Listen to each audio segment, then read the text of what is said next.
वो मुझा पिरी प्यारा मदीने वारे साईं फरमायो त मरण खां पोइ इंसान के 7 शयूं कम ईंदियूं।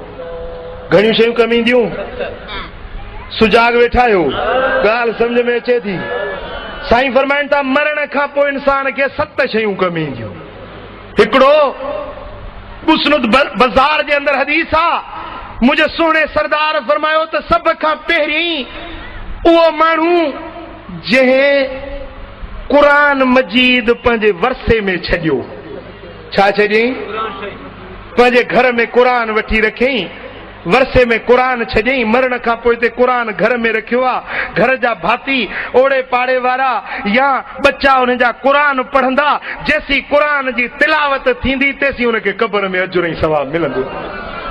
ऐं ॿिए नंबर ते मदीने वारे साईं फरमायो त जंहिं पंहिंजे पोयां का मस्जिद ठहराए वियो, अल्लाह जो घर तामीर करे वियो, जेतिरा माण्हू उन में निमाज़ पढ़ंदा, जेतिरा माण्हू उन में सजदा ॾींदा, जेतिरा माण्हू तिलावत कंदा, जेतिरो सवाब उन्हनि खे मिलंदो ओतिरो मस्जिद ठहराइण वारे खे बि सवाब मिलंदो। हा, उतां खे बि ठहराई, घर पंहिंजे रहण जो बि ठहराई, पर अल्लाह जो घर ठहराए, मस्जिद ठहराए। मस्जिद में जेको नुख वठी विछे थो, मदीने वारे साईं फरमायो त जेसी ताईं इहा नुख मस्जिद में पई आहे, निमाज़ी निमाज़ पढ़नि था, तेसी ताईं उन नुख वठण वारे जे दफ़्तर में बि सवाब लिखाईंदो। मदीने वारे साईं फरमायो त जेको मस्जिद में हिकिड़ो कंदील बत्ती बिजली मस्जिद में रोशन थो करे, अल्लाह जे घर में हिकिड़ी बत्ती ॿारे थो, उनखे रब 70,000 नेकियुनि जो सवाब अता फरमाए थो।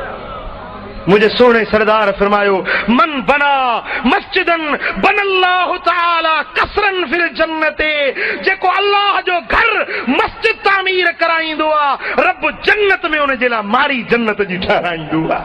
अब जन्नत जी माड़ी खपे या न खपे? ॻाल्हा ॻाल्हा। हाँ, जे जन्नत जी माड़ी खपे न त कंहिं मस्जिद खे वञी तामीर कर। भला जे मस्जिद ठहे थी पई त पंहिंजे हड़ा वड़ा उहे चंदे में 5 रुपया ॾिनई, ख़ुदा जे घर में तुंहिंजी मदद शामिल थी वई, जन्नत जे लाइ माड़ी तुंहिंजे लाइ रब लिखाए छॾी। तुंहिंजो पैसो सजायो इहो आहे, दौलत सजाई इहा आहे जेका तो अल्लाह जे रस्ते में ख़र्च कई।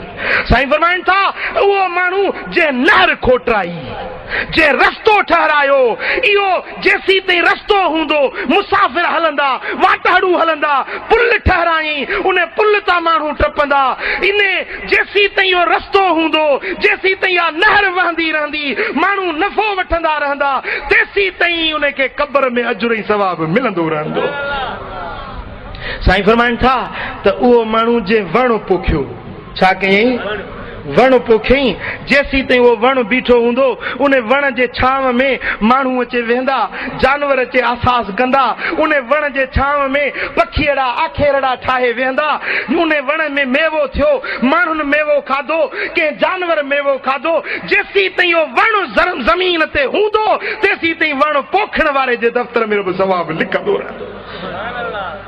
साईं फरमाइनि था त जे माण्हू पोख पोखी, को वण पोखियो, उन वण मझां जेतिरा मुस्लमान, जेतिरा इंसान, जेतिरा जानवर नफ़ो वठंदा पिया, ओतिरो सवाब उनखे क़ब्र में रब अता फरमाईंदो रहंदो।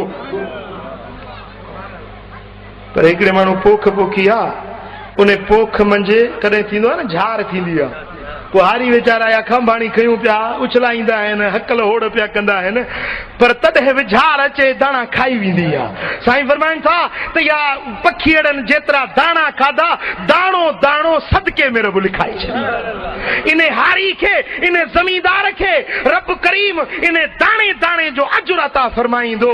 जेको पोख पोखे थो, उन जा दाणा ज़मीन ते किरी पिया, हे त बटाई करे हलियो वियो, पर खरे में देरे ते उहे दाणा रहिजी विया। पखी पखण उन मां नफ़ो वठनि था, उनखे क़ब्र में रब अजुर ऐं सवाब ॾींदो रहे।